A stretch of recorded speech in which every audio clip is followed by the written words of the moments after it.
চেয়েছেন ইসলাম ধর্মের বাইরে কাউকে রক্তদান করা যাবে কি না, নেল পালিশ দিলে শরীর পাক থাকে কি না, যার ছেলে সন্তান নেই সে কি তার মেয়ে সন্তানের নামে সম্পদ লিখে দিতে পারবে? স্ত্রী যদি স্বামীকে তালাক দেয় সম্পূর্ণ মহারণা আদায় করতে হবে? দোকানের জন্য কিছু আমল বলেন যেন উন্নত হয় মুদি দোকানে। নামাজের তাশাহুদ পড়ার সময় তাশাহুদ আঙ্গুল একবার নাকি বারবার নাড়ানো সুন্নাত জানতেছেন। সন্তান লাভের আমলটা বলেন। মেয়েরা কি নিজের আকিকা নিজে করতে পারবে? মোহাম্মদ ইমরান আহমেদ আপনি জানতে চেয়েছেন ইসলাম ধর্মের বাইরে কাউকে রক্তদান করা যাবে কি না। যে অবশ্যই রক্ত বা অন্য যে কোনো কিছু আপনি ইসলাম ধর্মের অনুসারী ছাড়াও অন্য কোনো লোককে আপনি চাইলে দিতে পারেন। এমন কোনো কথা নেই যে মুসলিম না হলে সে ব্যক্তিকে আমি দিতে পারবো না আমার রক্ত, বা শুধুমাত্র মুসলিমকে দিতে হবে, অমুসলিম বলে তাকে আমি কিছু দিতে পারবো না, এরকম কোনো কথা কোরআন হাদিসের কোথাও বলা হয়নি। বিধায় এটা নিয়ে আমাদের অন্তত ধোঁয়াশা থাকা উচিত নয়। এরপরে নুরুল আজিম আপনি জানতে চেয়েছেন নেল পালিশ দিলে শরীর পাক থাকে কি না। নেল পালিশ দিলে শরীর নাপাক হয় না, কিন্তু নেল পালিশ দিলে অজু হবে না, আপনার নামাজ হবে না। যার কারণে মেয়েরা মাসিক অবস্থায় নেল পালিশ দিতে পারেন, কিন্তু যখনই তার নামাজের অপশন চলে আসবে সাথে সাথে নেল পালিশ পরিষ্কার করে নিতে হবে যাতে করে অজু করতে পারেন। কারণ নেল পালিশ দিলে আলাদা স্তর হয়ে যায়, আপনার অজু হবে না। কিন্তু এটা দিলে যে হাত নাপাক হয়ে যাবে, গুনাহ হবে, বিষয়টা কিন্তু সেরকম না। অনেক বাজে কথা আমাদের সমাজে প্রচলিত আছে যে নেল পালিশের এটা অমুক নাপাক তমুক নাপাক, এরকম করে এটা রং নিছক, এটা নাপাক হতে যাবে না। কেন এটা নাপাক না, তবে এটা ব্যবহার করলে অজু করা যাবে না, বিধায় অজুর আগে এটা চেঁচে ফেলতে হবে। মোহাম্মদ ইমরান আহমেদ আপনি জানতেছেন অমুসলিমকে রক্তদান করা যাবে কি না। আপনার প্রশ্নের উত্তর আমি দিয়েছি। এরপরে ভাই আব্দুল আহাদ আপনি জানতে চেয়েছেন আমাদের আশেপাশে অনেক আত্মীয় স্বজন আছে যারা ফাহাদ ফাতেমা জানতেছেন আশেপাশে আত্মীয় স্বজন আছে যারা নিজেদের টাকা পয়সা আছে তারা ভবিষ্যতের জন্য জমা করে এবং তাদের চলার মতো সম্পদ আছে, তারাও সাহায্য চায় মসজিদ মাদ্রাসায় দান করলে। এগুলো নিয়ে তারা নানা কথা বলে এবং সমালোচনা করে। তাদের না দিয়ে অন্য জায়গায় কেন দিয়ে, এক্ষেত্রে করণীয় কি? খুবই গুরুত্বপূর্ণ এবং প্রাসঙ্গিক একটি প্রশ্ন বোন ভাই ফাহাদ। দেখুন, যারা আত্মীয় স্বজন স্বাবলম্বী, নিজেদের চলামতো ব্যবস্থা আছে, লোভ এমন একটা খারাপ জিনিস, ছাড়তে চায় না। এরাও অনেক সময় আপনার এটাকে ধরে বসে থাকে। তারাও মনে করে যে আমাদের আরও বোধহয় চাওয়া উচিত, আমাদের আরও বোধহয় নেওয়া উচিত, এবং তারা রীতিমতো এইটাকে আপনার ইনকামের একটা সোর্স বানিয়ে নেয়। মসজিদ মাদ্রাসা দিতে গেলে তারা বাদ সাধে। নিজের চলার মতো ব্যবস্থা থাকলে তার তো মানুষের কাছে হাত পাতাই জায়েজ নেই। তবে হ্যাঁ, যদি তার যে উপার্জন হয় সেটা দিয়ে তার চলতে অসুবিধা হয়, আপনি একজন আত্মীয় হিসাবে অবশ্যই তার দিকটা বিবেচনা রাখা উচিত, খেয়াল করা উচিত, তাকে সাহায্য করা উচিত, সেটা ভিন্ন বিষয়। কিন্তু সে যদি এটাকে টাকা উপার্জনের মাধ্যম বানিয়ে নেয় এবং সে যদি এটার কারণে লোভ সামলাতে না পারে যে অন্য জায়গায় কেন দিবে, আমাকে দে, তাহলে সেটা অবশ্যই আপনার তার লোভের মধ্যে পড়বে এবং তার সে কথাকে আপনার আমলে নেওয়ার প্রয়োজন নেই। এরপরে শিউল ইসলাম জানতে চেয়েছেন নুসরাত জাহান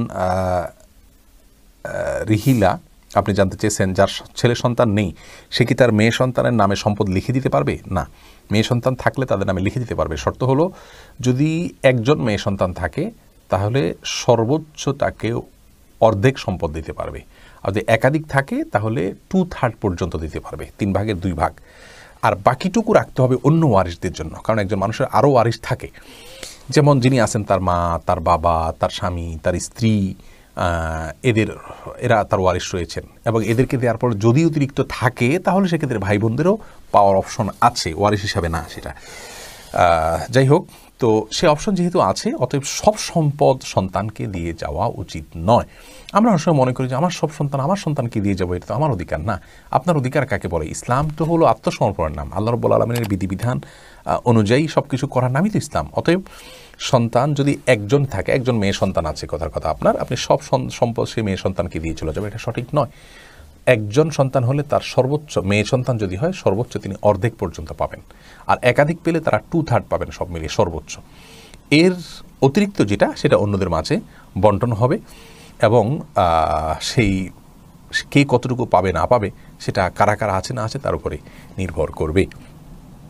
এরপর এরা কি নিজের আকিকা নিজে করতে পারবে যদি ছোটবেলা পরিবার থেকে না করানো হয়? ছোটবেলা যদি পরিবার থেকে না করানো হয় নিজেটা নিজে করতে পারবে। বিভিন্ন সালাফ থেকে এরকম ফতোয়া রয়েছে।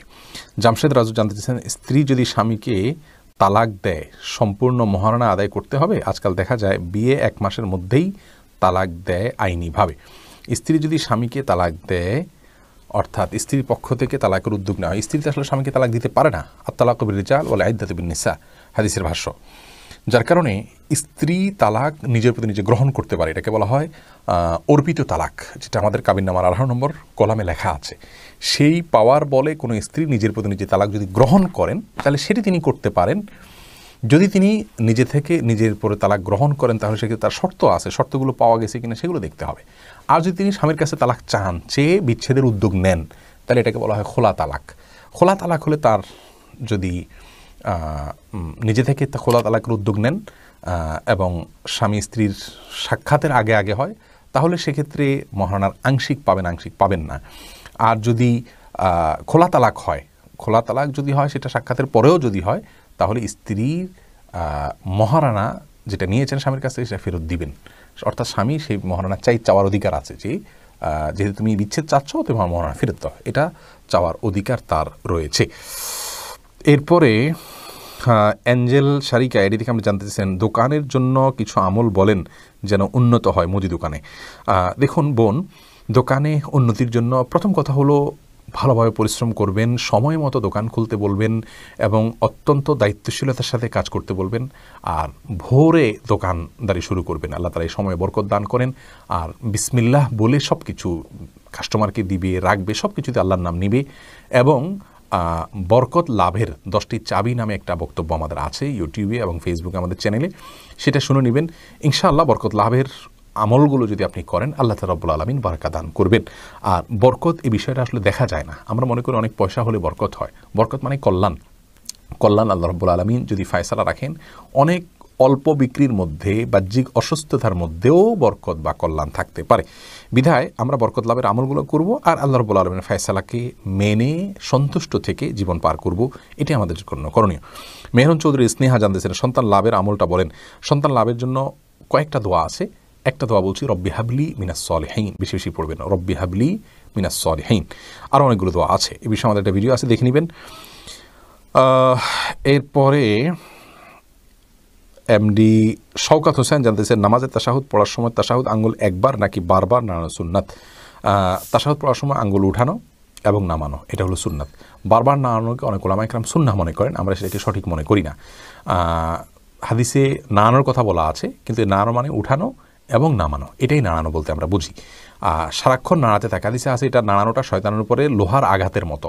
এই নাড়ানো মানে উঠানো এবং নামানো, এটাকে আমরা বুঝি। আর সারাক্ষণ নাড়াতে থাকা এটা আমরা এখানে সঠিক মনে করি না। এই বুঝটাকে হাদিস থেকে যারা এটা বুঝেছেন এটা সঠিক মনে করি না। এর কারণ হলো বেশিরভাগ হাদিসই ইউশিরু এসেছে, অর্থাৎ আপনার তাশাহুদের সময় আঙ্গুল দিয়ে ইশারা করতে হবে। তাছাড়া আঙ্গুলটা কেন উঠাতে হয়? আমরা মুখে সাক্ষ্য দিচ্ছি, আঙ্গুল উঠিয়ে সেই সাক্ষ্যটাকে মুখের সাক্ষ্যটাকে হাতের সাথে আমরা মেলাচ্ছি, যার কারণে হাত উঠিয়ে সাক্ষ্য দেওয়া মূলত। তো নাড়াইতে থাকলে তো আর সাক্ষ্য দেওয়া হয় না আসলে বিষয়টা। তো একে তো হাদিসের ভাষ্যগুলো অ্যানালাইসিস করলে দেখা যায় যে ইশারা করতে বলা হয়েছে, আর নাড়াইতে থাকলে ইশারা হয় না। দ্বিতীয়ত এটা সাক্ষ্য দেওয়া, মুখের সাক্ষ্যের সাথে হাতের স্বাক্ষর মিলানোর জন্য উঠাইতে বলা হয়েছে, এটাই হলো উঠানোর কারণ। তো নাড়াইতে থাকলে সেটা হয় না। আর তৃতীয়ত নাড়ানোর ব্যাপারে যে হাদিস রয়েছে সেটাকে আমরা এভাবে ব্যাখ্যা করতে পারি যে উঠানো এবং নামানো এটাই নাড়ানো।